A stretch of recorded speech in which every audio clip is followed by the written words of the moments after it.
결국 우크라이나의 수도 키이우에 적습 경보 사이렌이 울리고 말았습니다. 키이우 인디펜던트는 수도 북부 오볼론 지역에 있는 9층짜리 아파트가 러시아군의 미사일 공격을 받아 2개 블록에서 화재가 발생했다고 보도했는데요. 이후로도 SNS를 통해 키이우에서 연이은 폭발음이 들려오고 있다는 안타까운 소식이 들려왔습니다. 이는 우크라이나 대통령 보좌관이 러시아와 4차 회담에 들어간다는 소식을 알린 지 고작 30분 만에 일어난 일이었습니다. 러시아는 이번 협상에서 어떻게든 유리한 입장을 선점하기 위해 공습을 감행한 것으로 보입니다. 러시아의 침공과 동시에 우크라이나에서는 곧장 대피소로 피신하라는 공지가 떨어졌는데요. 하지만 우크라이나에 남은 시민들은 대부분 결사항전을 각오한 전사들이었습니다. 수도에 있는 우크라이나 민간인 전사와 주민들은 러시아군이 몇 킬로미터 떨어진 상태에서 군대와 포병으로 도시를 포위할 때부터 한 몸을 불사를 것을 다짐하고 있었는데요. 외곽 도시에서 시간을 버는 사이 수도 키이우는 요새화를 끝마친 상태이기에 지상으로의 돌파는 어려울 것으로 보입니다. 심지어 우크라이나군은 키이우 주변에 포진한 러시아군의 후방을 습격하면서 일부 포위망을 끊어내는 것에 성공했습니다. 러시아군은 대대전술단의 고립을 피하기 위해 큰 병력 손실을 감수하면서 키이우 외곽의 방어선 돌파에 나섰는데요. 수도에 입성하지도 못한 채 피해를 입은 러시아군의 손해가 적지만은 않아 키이우 함락작전은 요원할 것으로 보입니다. 특히 이르핀 강에 교량을 설치하려던 러시아군의 계획이 우크라이나군에 의해 저지된 것이 크게 작용했습니다. 우크라이나군은 이르핀 강의 교량을 모두 파괴하고 수공작전을 펼쳐서 해당 지역을 늪지대로 만들어 방어하고 있는 상황인데요. 러시아군이 이 지역을 뚫기 위해서는 상당한 시간이 소요될 것으로 보입니다. 결국 수도 키이우를 침공하려면 전투기나 헬기 등을 운용해 공중에서의 공격을 가해야 하는데 이마저도 쉬운 일로 보이지는 않습니다. 우크라이나 방공군에 의하면 휴대용 대공미사일 맨패드가 저공 비행하는 러시아 공군의 수호-25를 잡아내면서 키이우의 영공을 안전하게 지켜내고 있는 것으로 나타났는데요. 또한 마리우폴에서는 우크라이나 해병대가 마리우폴 내부로 숨어들어온 러시아군을 생포했다는 소식도 들려왔습니다. 이로 인해 마리우폴의 북부는 다시 우크라이나군이 수복한 것으로 보이는데요.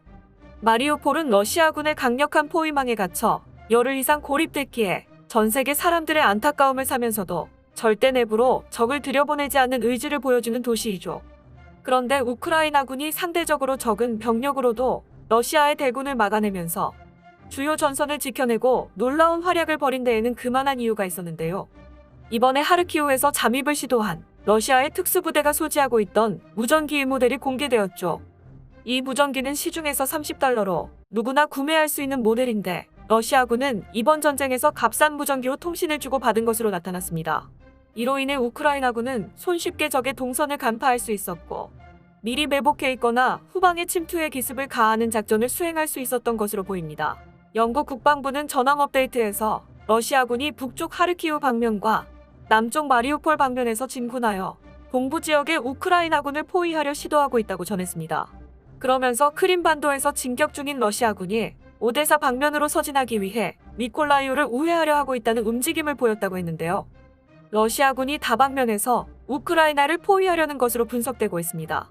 이어 러시아의 우크라이나 침공 18일째가 되었고 14일 오후 3시경 올라온 트윗을 통해 250만 명 이상의 난민들이 집을 잃었고 러시아의 무차별적인 포격과 공습으로 유엔은 러시아의 침공이 시작된 이후 이미 1663명의 민간인이 목숨을 잃었다고 했다.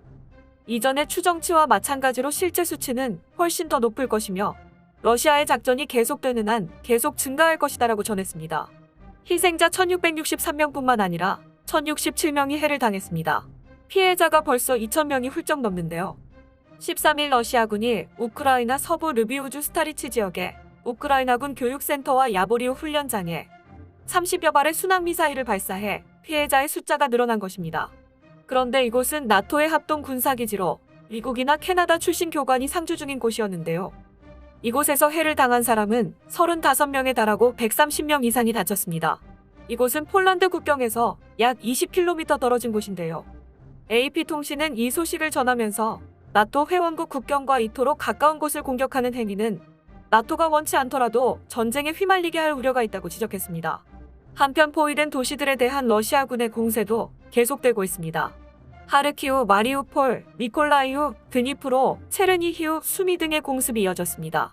특히 마리우폴에서는 식량과 의약품, 식수 공급 등도 끊겨 인도주의적 위기가 확산되고 있는데요.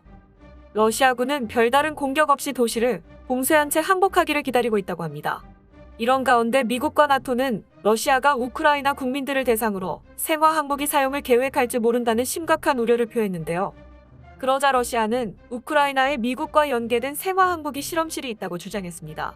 이에 옌스 스톨텐베르그 사무총장은 러시아가 우크라이나의 화학무기 실험을 주장하는 것은 이런 거짓말하에서 화학무기 작전을 계획할 가능성이 있다는 증거라고 말했습니다. 혼란스러운 가운데 또 하나의 충격적인 소식이 전해졌는데요. 수도 키이우의 외곽 지역에서 교전이 계속되던 중 미국인 기자 브렌트 르노가 키이우 북서쪽에 이르핀 지역에서 안타까운 소식을 전했습니다.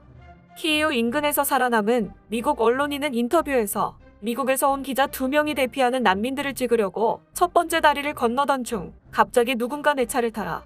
다른 다리로 데려가 주겠다라고 얘기해서 그 차를 타고 체크포인트를 건넜다. 그러던 중 러시아 군인들이 기자 2명을 향해 총을 겨누었고 사격을 중단하라는 의미로 운전자가 차를 세웠는데도 러시아 군인들은 계속 위협했다. 같이 온 동료는 목에 해를 입은 채로 전쟁터에 남겨졌다라고 당시 상황을 증언했습니다. 이에 미국 백악관은 자국 언론인이 안타까운 소식과 관련해 동맹국과 상의하겠다고 밝혔습니다. 일촉즉발의 상황에서 드미트로 쿨레바 우크라이나 외무장관은 러시아군이 드니프로루드네시 예브헨 마트베에오 시장을 납치했다고 밝혔습니다. 사실 시장을 강제로 구속했던 것은 이번이 처음이 아닌데요. 러시아군은 앞서 점령지 멜리토폴에 이반 페도로프 시장을 잡아간 바 있습니다. 이런 가운데 러시아군의 RB301B 전자전 시스템이 우크라이나군에게 노획되었습니다. 또한 체르니히우 지역에서 러시아군의 전차 부대가 큰 타격을 입었으며 포병 콜사인이 노출되었습니다. 우크라이나 현지 곳곳에서 우크라이나 군인들이 활약하고 있다는 소식이 적지 않게 전해지고 있긴 하지만 마침내는 감당할 수 없게 될 것이라는 분석이 있는데요. 더 심각한 것은 배제할 수 없는 핵전쟁 발발 가능성이었습니다. ABC는 미국 관리들은 푸틴이 핵전쟁을 자제할 만큼 이성적일 것이라고는 더 이상 확신하지 못한다고 전했습니다. 마리우폴에서 기다리던 소식이 들려왔습니다.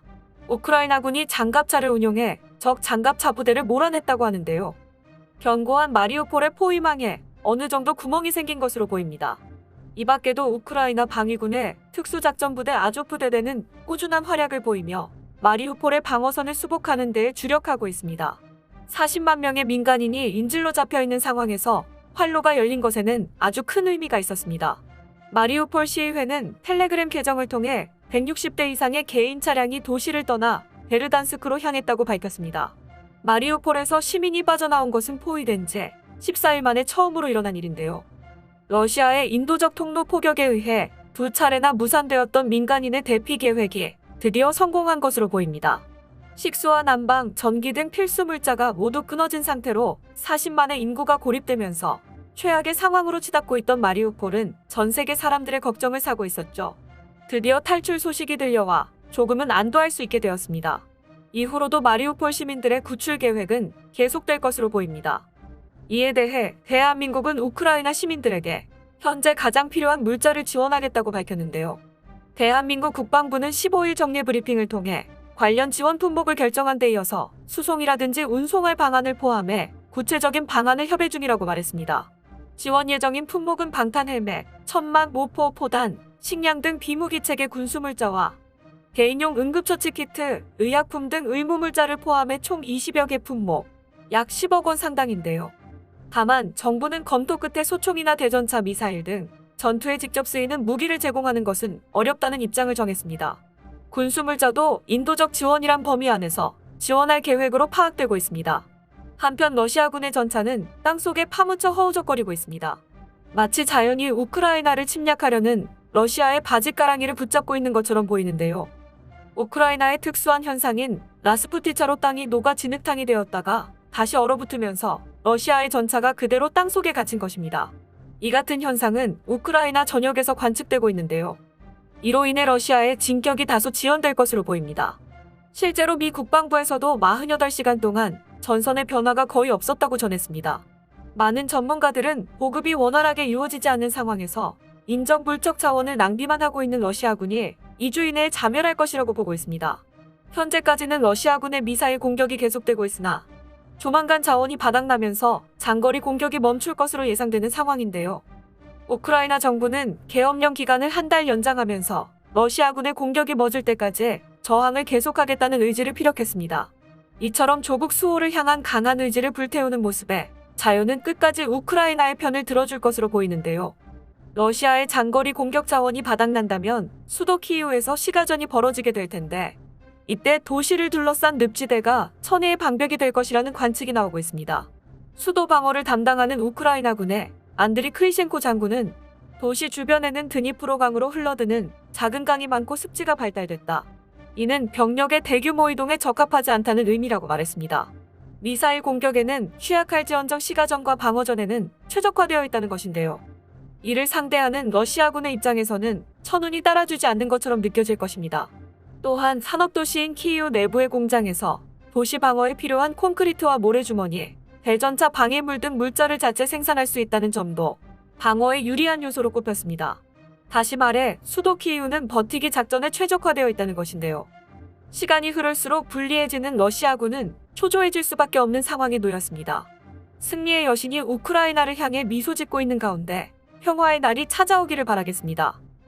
끝까지 시청해주셔서 감사합니다. 도움이 되셨다면 좋아요를, 다른 이야기도 궁금하시면 구독을 눌러주세요.